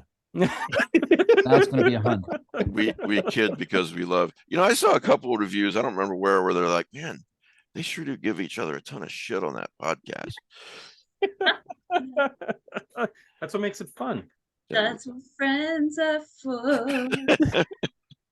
Oh, wait, Bridget, are you the one who's writing the lyrics for the musical episode that we're doing? She's composing the music. You're Yeah, I can't writing do the all. lyrics. Sheesh. It's Who's all the going to be librettist? Oh. limericks. I'm not taking credit for any lyrics. Y'all can do that already. It's like, There once was a podcast named, I don't even know. No, don't do that. exactly. Don't do it. All right. Well, Don't anyway, go there. thank you everyone for watching, listening, and for the decision that you just made, I'm sure, to become a patron. And we will see everybody next week. Thanks for listening.